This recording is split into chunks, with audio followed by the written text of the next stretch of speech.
मौर्य जी, ये आपने पोस्टर पकड़ रखा है, ये कागज की कोई जरूरत नहीं, इसको हटाओ। ये आपने कोई जरूरत नहीं इसकी। देखिए, ये आपने पोस्टर पकड़ा हुआ है, इस पे ये शब्द ओबीसी और एससी लिखा है, इसका क्या मतलब है? ओबीसी शब्द का मतलब बताओ मुझे। सर, जो पिछड़े वर्ग से आते हैं उन्हीं को ओबीसी कहते हैं। हम लोग ओबीसी एससी जो है पिछड़े समाज से हैं। हम लोगों का जो है, सबसे पहले भाई माइक इस्तेमाल करना सीखो, इसको यहां पकड़ो फिर बोलो। सर थोड़ा घबरा रहे हैं सर। घबराना नहीं है तुझे, तू बब्बर शेर है, घबराना नहीं है, घबराना नहीं है, घबराना नहीं है तुझे। अब मुझे बताओ ओबीसी क्या है?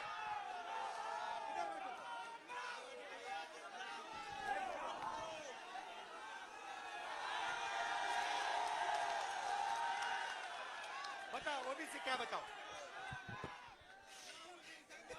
आपको नहीं घबराना, ओबीसी क्या है मुझे बताओ।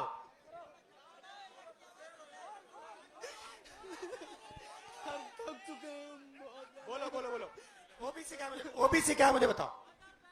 रिलैक्स करो, शांत हो जाओ। ओबीसी का मतलब other backward caste. Other backward caste. भाई ओबीसी की आबादी हिंदुस्तान में कितनी है ये बताओ। सबको मिला के ओबीसी एससी मिला के लगभग 85% है। सबको मिला के इसकी आबादी, इस बब्बर शेर की आबादी 50% है। बात समझ आई? इसकी आबादी 50% है। ये कागज फिर से दिखाओ मुझे। नहीं, दूसरा वाला, नीला वाला, ये पकड़ो। इस पे दूसरा शब्द क्या लिखा है? ये क्या लिखा है? एससी। जोर से। SC schedule caste. Schedule caste की आबादी कितनी? वो भी 15%। 15%। 50 और 15 कितना? 75, 65। 65। 8% आदिवासियों की है। 65 और 8 कितना हुआ? बोलो। 72। तो ये सुनो सुनो, इसकी आबादी 73% है। ये पोस्टर लिए घूम रहा है और ये रो रहा है। ये क्यों रो रहा है? ये क्यों रो रहा है? ये इसलिए रो रहा है क्योंकि ये पिछड़ी जात का है।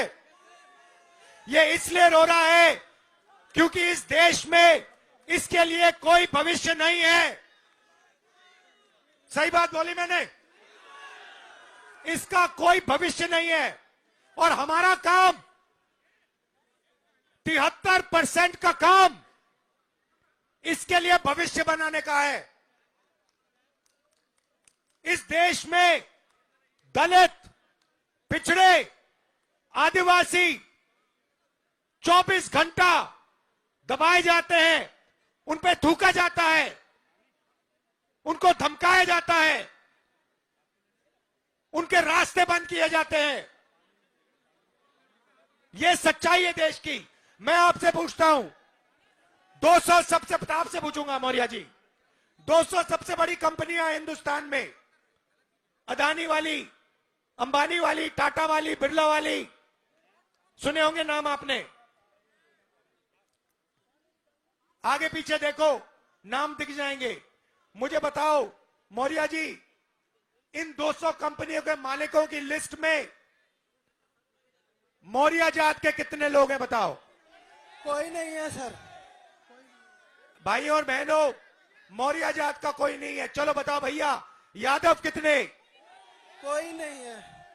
बताओ पासी कितने? कोई नहीं है सर। जाटव कितने? कोई नहीं है। आदिवासी कितने? कोई नहीं है सर।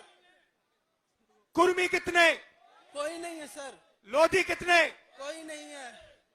भाई और बहनों, 50% आपकी आबादी है। 200 सबसे बड़ी कंपनियों के मालिक में ना एक ओबीसी, ना दलित, ना एक आदिवासी।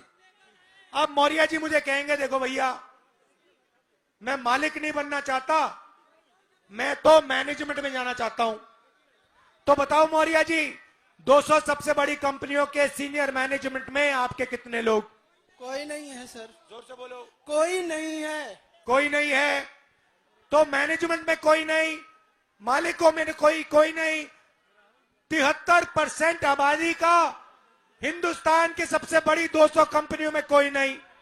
अब भैया मौर्य जी बताओ, प्राइवेट अस्पतालों के मालिकों में से मौर्य कितने?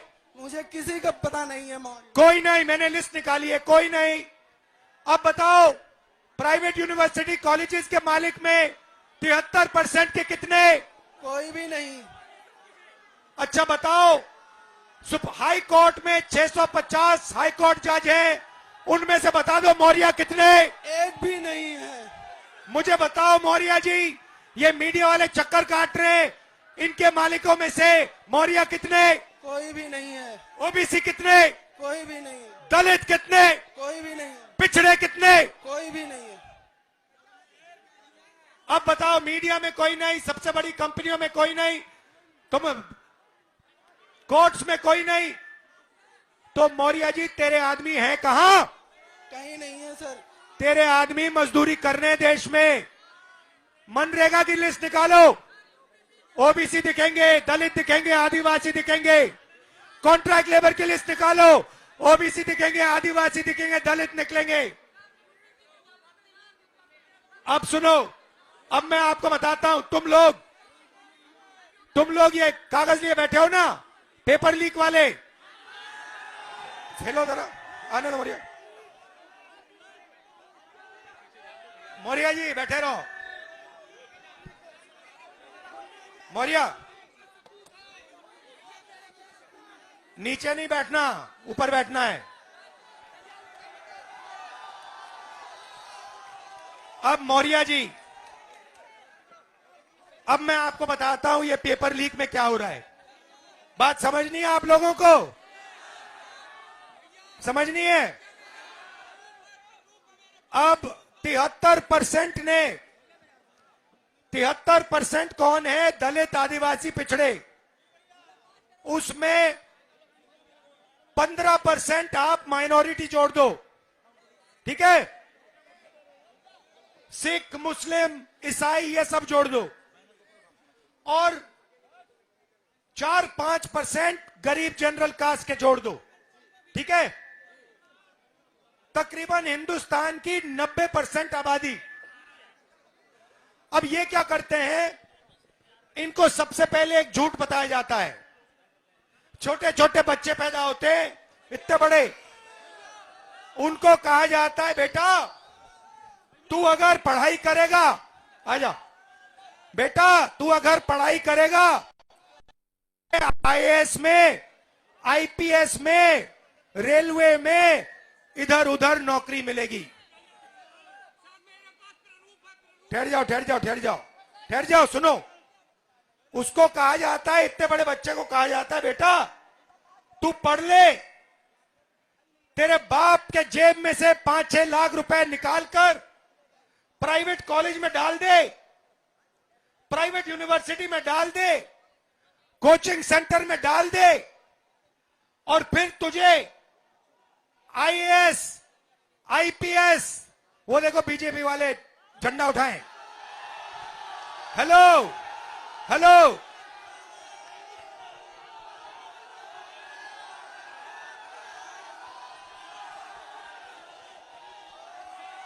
पांच लोग खड़े वहां पे झंडा लिए।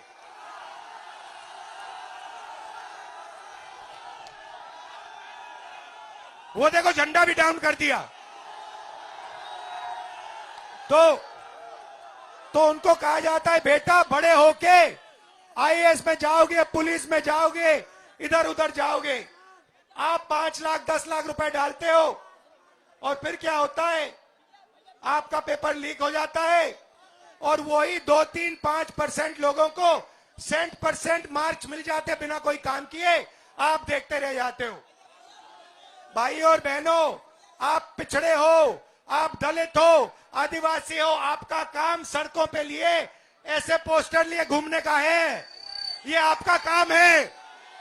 आपका इस देश में और कोई काम नहीं बचा, ये आपका भविष्य। मैं वाराणसी गया, वाराणसी में देखा मैंने, रात को बाजा बज रहा है, ठहर जा, बाजा बज रहा है वहां पे शराब पिए सड़क पे लेटते हुए बाजा बज रहा है। यूपी का भविष्य रात को शराब पिए नाच रहा है, डांस कर रहा है नशे में।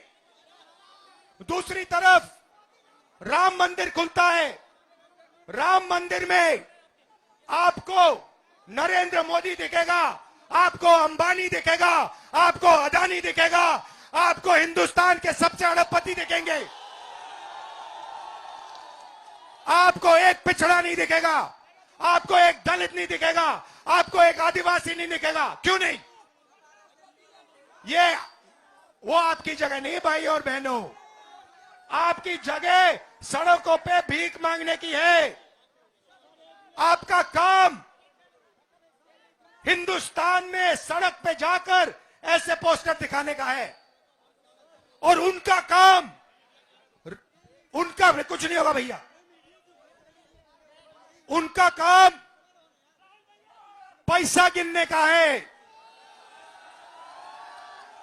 आपके बच्चे जीएसटी देते हैं, आप जीएसटी देते हो। मीडिया के आप, नाम क्या आपका? हाँ, आप शिव प्रसाद जी हैं। आपके मालिक का क्या नाम है? आपके मालिक का क्या नाम है? क्या नाम है? नाम बताओ, नाम बताओ। ओए मारो मत यार, मारो मत उसको। मारना नहीं है, मारना नहीं है। नाम बताओ उसका। वो ओबीसी है? नहीं। वो दलित है? नहीं। वो आदिवासी है? नहीं। अरबपति है वो। आपने कभी भैया उसको मारो मत बेचारे को। भैया आप आ जाओ यहां, आ जाओ, आ जाओ। डरना नहीं है, इसको बुलाओ।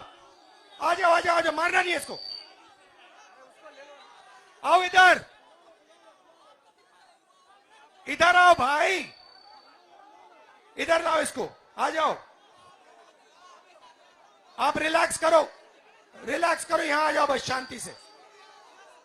भैया शांति से यहां आ जाओ, बस बैठ जाओ, कोई प्रॉब्लम नहीं है। इनके जो मालिक हैं, अरबपति हैं, ये किसानों की कभी बात, बैठो बैठो, ये किसानों की कभी बात नहीं करेंगे। ये दलितों की, पिछड़ों की कभी बात नहीं करेंगे। ये अपने अखबार में ऐसा कभी नहीं दिखाएंगे। ये हिंदुस्तान का भविष्य है, ये है। इसको देखो अच्छी तरह। पेपर लीक, बेरोजगारी, महंगाई, ये आपका भविष्य है। और दूसरी तरफ 24 घंटा आपका ध्यान इधर उधर करते रहते हैं। इधर देखो, उधर देखो। भाइयों और बहनों, आपकी 73% आबादी है। क्रांतिकारी कदम लेना है आपको। मैं बता देता हूं क्या है। जाति जनगणना, सबसे पहले आपको पता लगाना है आपकी आबादी कितनी। उसके बाद इस देश का जो धन है किसके हाथों में, वो आपको पता लगाना है। आपको सुबह उठना है, कहना है भारत माता का कितना धन मेरे जेब में आया। अदानी उठता है सुबह और कहता है आज मैंने सोचना है, मैंने देखना है सोने की चिड़िया का कितना पैसा मेरे जेब में आया। यही सवाल आप सबको अपने आप से हर रोज पूछना पड़ेगा। जब तक आप ये सवाल नहीं पूछोगे तब तक आप लोग प्रगति नहीं कर सकते हो। आपका 24 घंटा बेवकूफ बनाया जाता है। 24 घंटा। ये मौर्य जी खड़े हैं। मौर्य जी, आपको डरना नहीं है। आपको जाति जनगणना के लिए लड़ना है। जाति जनगणना से आपकी आबादी के बारे में पता लगेगा। जाति जनगणना से आपको पता लगेगा कि देश के बड़ी कंपनियों में आपके लोग कितने हैं, मीडिया में कितने लोग हैं, ये सब पता लगेगा। उसके बाद क्रांतिकारी काम शुरू होगा। फिर इस पोस्टर की जरूरत नहीं होगी। समझे बात? घबरा गए हैं? डरना नहीं है, ठीक हो? क्या हो गया? हाँ, घबराहट नहीं है, डरो नहीं, कुछ नहीं होगा। तो ये मैं आपको मैसेज देना चाहता था। आप राम मंदिर की बात होती है, 24 घंटा राम मंदिर की बात होती है, वहां पे आपने किसान को देखा, आदिवासी राष्ट्रपति को देखा, दलित को देखा, अंबानी को देखा, अदानी को देखा, अमिताभ बच्चन को देखा, शाहरुख खान को देखा? ये है 2-3% जो देश को चलाते हैं। आप लोगों को जो आपका हक है वो लेना है। 73% को खड़े होके अपना हक लेना है, और हक लेने का पहला कदम जाति जनगणना है, भूलो मत। आप सबका दिल से धन्यवाद। न्याय यात्रा में हमने शब्द न्याय इसलिए जोड़ा है, आपके खिलाफ अन्याय, नहीं जाना कहीं, आपके खिलाफ अन्याय हो रहा है। आपको हर रोज आपकी बेइज्जती की जा रही है। यह आपके बच्चों का भविष्य नहीं हो सकता, यह मैं मानने को तैयार नहीं हूं। धन्यवाद, जय हिंद।